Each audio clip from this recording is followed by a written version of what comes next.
Okay, so I finally have decided to make the guide on my 67 million run, right?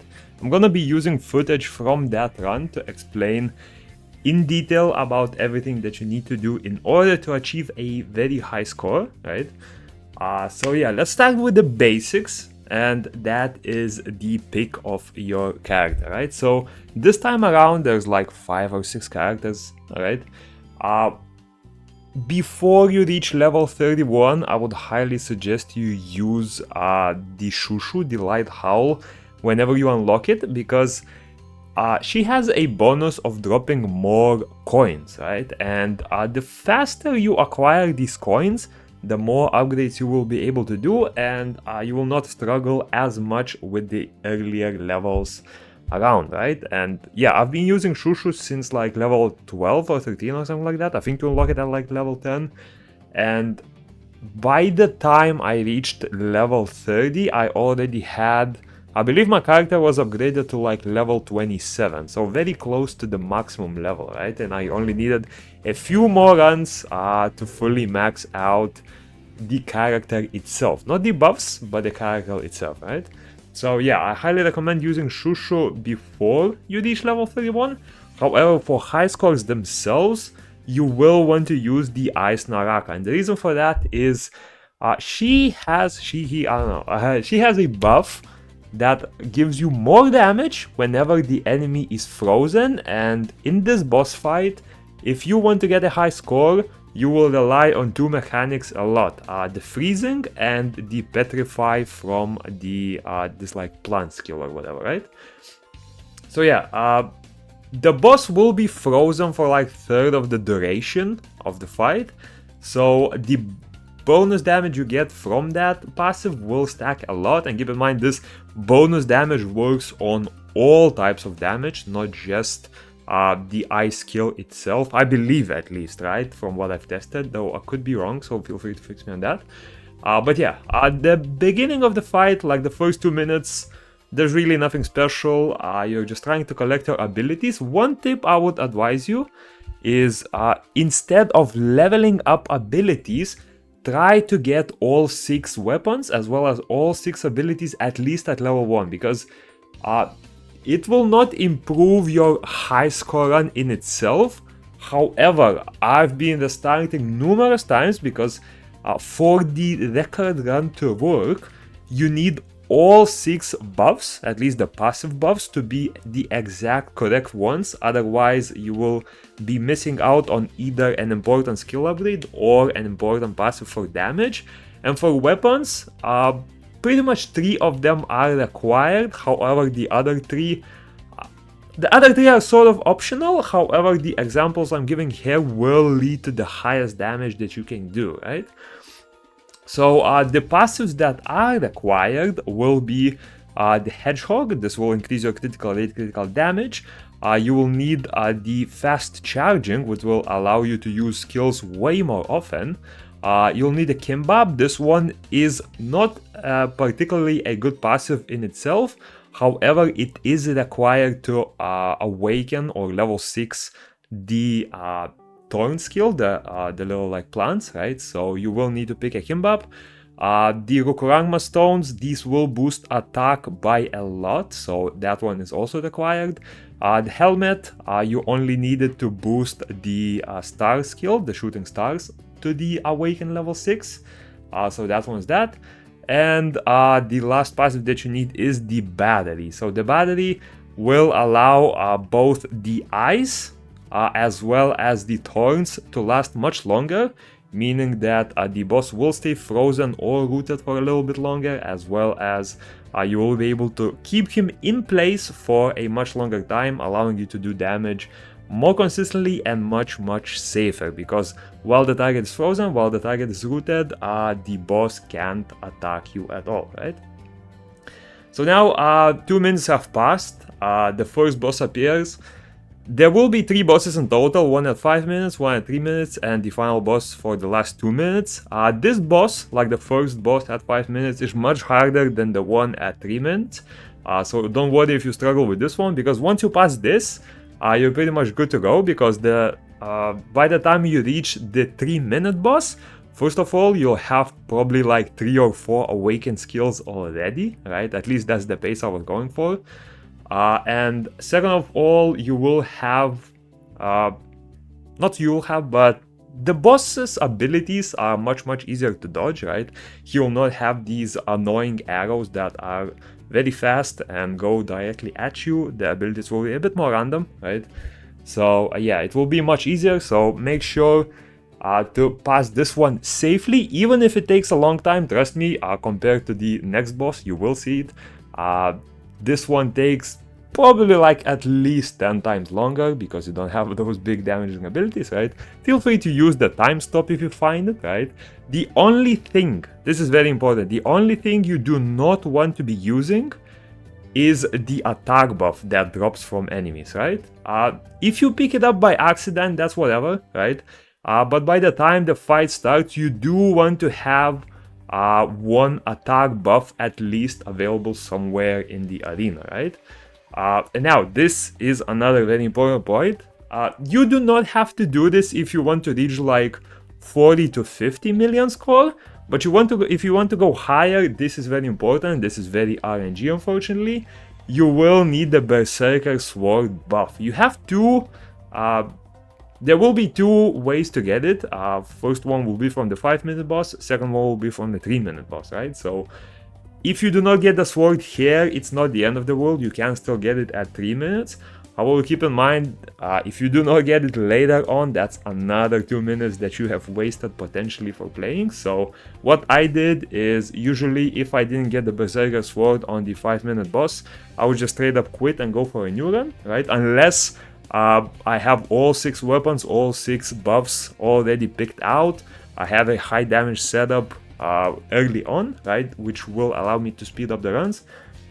In that case, I would sometimes play around to the 3-minute mark, but usually I would just recommend you to quit if you do not get the Berserker Sword and try again until you do. It can cost coins, it can cost HP, it doesn't matter, as long as you get it, that's what matters, right? And there we go. For reference, for the weapons and the passives, this is the full build that you should be going for, right? This particular selection of weapons, first of all, the first 3 are the required ones. Without them, you will not be able to complete this run with a good score at all. The other 3 are optional. However, I will say that this little red meteor, it does a lot of damage to the boss especially, and it makes killing bosses much easier because it is a homing missile and it will always target the boss directly. The rocket, again, it's pretty good for a single target. I'd say the damage is much less than the meteor from my experience. However, again, this is a homing shot and it will target the boss 100% of the time as long as you are in range, right? And the last one will be the protection shield. This one, I would say it's very consistent damage. Trust me, it's quite useless for like the majority of the phase apart from like the final boss, right? But if you get this one and you do max it out, because this weapon selection, right, you are able to max all 6 of them to awaken level 6 because they all have the corresponding passives as well. This becomes quite good AoE damage. Unfortunately, you're only doing single target damage, but in the range that you are standing away from the boss in the final fight, this will be able to consistently hit it as well. So yeah, personally, this is the build that I would recommend. The first 3 weapons are required, all 6 passives are required. The sword, good to have if you want to go for a high score, and the last 3 weapons, up to you, but I would personally recommend going for these 3, right? And at this point, whenever you encounter these mini-bosses, I would say a good time to start doing this is after the first mini-boss, right? You will want to keep the chest on the ground and not pick it up until you can upgrade any of your abilities to level 6. So if you don't know how it works, whenever your weapon reaches level 5, as well as the passive that's linked with the weapon reaches level 5, whenever you pick up a chest, you will have a chance for that ability to go to level 6. I'm not sure if it's 100%, it does feel like it, right? And you can get multiple upgrades at once, it will do either 1, 2, or 3 upgrades, right? So what you want to do is leave that chest on the ground until you have at least 1, but I would recommend like 2 abilities that you can max out. So let's say the ice skill is linked with the helmet, right? So if you have ice level 5 and you have the helmet level 5, if you pick up the chest, it will go to level 6. If you have 2 abilities that are ready, for example, the ice and helmet and the thorns and the kimbap, there is a chance that one of them will go to Awaken 6, and there's a chance that both of them will go to Awaken 6, right? Because the amount of buffs you get from the chest are random, right? So what you want to do is keep that chest on the ground until you are able to upgrade at least 1 ability, or until you see that another mini boss is coming. Because if there is already a chest on the ground and you kill another mini boss, you will unfortunately not get a chest from that one. So what you want to do is either pick it up before you kill the next mini boss, because at that point it's better to just pick it up and get a free upgrade to some of your abilities than just losing the upgrade completely, right? Or what you can even do is, you see a chest here, let's say this little minion on bottom right is another mini boss coming, right? What you want to do is try to collect as many of these little like XP bubbles as you can. Try to level up, see if you are able to max out both the weapon and the passive to level 5 quickly before the boss reaches you. Pick up the chest, upgrade the ability, and then work on killing the other boss, right? That's how you want to manage it. And of course, the sword that I was referring to, you can see behind the little menu right here, top left, right? That's the sword that you want to keep on the ground until you fight the final boss. It will boost your damage by quite a lot, but you want to be saving because you will have more than enough damage to deal with the other waves as well as the second mini boss as it comes, right? So yeah, you can see I am keeping the sword there, I'm keeping the chest there. I'm trying to walk around in the vicinity, right, so that I don't lose where the chests are located, right? And yeah, you see, I have already picked up the chest, not picked up, but like dropped the chest. At this point, I'm trying to find either the weapon or the passive that could allow me to max them out. And I believe I pick up the chest when I have 2 abilities that are ready to max out, right? So yeah, you can see me collecting. I have rocket level 4 and I believe I have the rocket buff level 5. You see me get a rocket level 5 and I instantly go for the chest, and once I open the chest you will see that yeah, 2 of my abilities are upgraded. So the rocket goes to level 6 and the stars go to level 6. Rockets are whatever, stars is what's gonna be doing like 50% of your damage to bosses. That ability is absolutely insane, and yeah. So the rest of the run, again, at this point, once you have all 6 weapons, all 6 passives picked out, you cannot get any other weapons. At this point, I would recommend trying to upgrade the highest one that you have. Not because the weapon is good or anything, it doesn't matter what the weapon is. I would recommend you to pick up the highest level so that you can have the level 5 buff as well as the level 5 weapon as fast as possible, just in case the mini boss comes, he drops a chest and you will have something to max out. So as you can see, 2 of my buffs were level 1, one was level 2. I instantly went for the level 2 because it will allow me to max it out the fastest, right? Just like here, again going for level 4. Another mini boss is coming. The mini bosses, you will see, they will be like 2 or 3 times the size of the regular minion. Again, I'm leaving the chest, I'm waiting for more buffs to come, right, before I take it. And yeah, after the first mini boss at like the 5-minute mark, I would say on average you're gonna get like 2 to 3 chests, so don't be greedy and do wait for them, right? Again, unless you see another mini boss coming. But yeah, very similar concept, right? The second mini boss is coming. I'm still waiting for more abilities in order to take it, right? If you do want it to make it a little bit easier in the boss stage, feel free to save this little clock buff as well.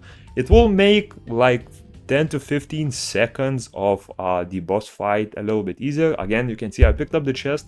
I had 3 eligible buffs to max out and I maxed them out. But yeah, second mini boss, once you have the stars, right, the second mini boss will be completely free because they will do massive damage In this case, you can see they're doing like 1 million per pop. This one, again, the buff you get here isn't as important as long as you have the sword from the first one. The second one is whatever, right? So feel free to pick whatever. Maybe you can get 2 swords. I never had that happen to me. But if you can, of course, pick the second sword as well. But yeah, the buff you pick doesn't matter. You can even not pick it, but when it costs HP or coins, there's really no reason not to pick it, because at that point you will gain the HP really easily through the buff or the potions. And coins, again, coins will be very easy to get. The main problem will be the upgrades, right? And yeah, I'm gonna skip to the boss fight a bit. By this time I already picked up all the buffs, upgraded my last buff to maximum. As you can see, all 6 of my weapons are fully awakened, right? And now the boss stage comes. At 2 minutes, you will encounter a boss stage and need to do as much damage. Whenever the boss comes, you can see I was hanging around the sword buff, right? The moment boss comes, I instantly pick up the sword and I go towards the boss. What is important in this stage is, first of all, you can see the boss was frozen. He will be frozen when he's like a little blue tint, right? And if he is, if he's in this like weird stone phase, that means he got hit by your plants and he's not able to attack either, right? So surprisingly enough, the boss is not gonna attack you like 80% of the time, but the 20% of the time that he does attack, keep in mind his attack do quite a bit of damage, right? But yeah, the goal with the boss fight, there's pretty much 2 goals, right? First one, you want the boss to be in your freezing range as long as possible, because whenever the boss is frozen, your damage instantly goes up. So you want to be freezing him as much as possible, right? If you see that the freeze is dropping, you can try to work him into a plant so that he stands in place, because it will be much harder for you to do damage when he is walking compared to when he isn't, because he will be shooting 2 different attacks. But actually 3 different attacks, right? And what you see I did in here is, if you are able to, try to get yourself below 50% HP, because the sword buff that you picked up earlier will only work if your HP is 50% or below, right? So ideally you want to be staying at just around like 40-45% mark, right? You don't want to go too low. And the easiest way to get just a little bit of HP down is with these pulls, right? Because these little bubbles, they do hit you for quite a lot. And if the boss shoots a regular like red bubble attack, that one can hit you with like 2 or 3 bubbles at once, as you can see here. That can hit you with multiple bubbles, and there is a chance you will just get one shot from like a bit less than half HP. So when it comes to taking damage, try to take it from the green bubbles in an emergency, right? Or from the purple little pulls, ideally. But yeah, in any case, like if you see that your HP is getting really low, try to pick up some of the XP bubbles so that you get the health regen buff, or try to save some HP potions from before, right? Do not worry, like, sure, lose 1 million, 2 million score, but make sure that the score counts, right? You don't want to die with like 30 seconds left on a perfectly buffed run and losing the potential for that, because trust me, in order to get this run, like the 67 million run, it took me like good 4 hours of just starting the run, dying to the boss. I died to the boss quite a lot of times, where my score could have been much higher than this, maybe like the 70 millions. But yeah, that's the basic guide. A lot of talking. I hope you're not bored yet. And yeah, you can see that this score got me the rank 1 at the moment. Yeah, this is the buffs that I had, right? The only 2 important things are these, the critical rate and the critical damage. The rest, as you can see, some of them are like level 0, level 1, right? Really not as important, but if you do want to buff up a bit, the revive stone is pretty cool, because just in case you die, you may be able to revive with it, right? And the XP, I believe this one gives you more XP. This will allow you to level abilities faster and eventually allow you to pick up chests a little bit faster, because you're maxing out your abilities and you're able to go into the awaken level 6. But yeah, definitely not needed. As long as these 2 are max, your maximum damage potential is pretty much reached, right? But yeah, that's about it.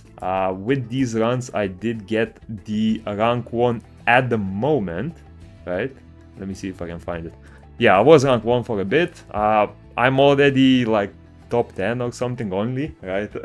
People have reached 70 million, 80 million, so there's definitely potential for more. But yeah, this is the showcase of how I got 67 million. Hope you enjoyed, and yeah, peace.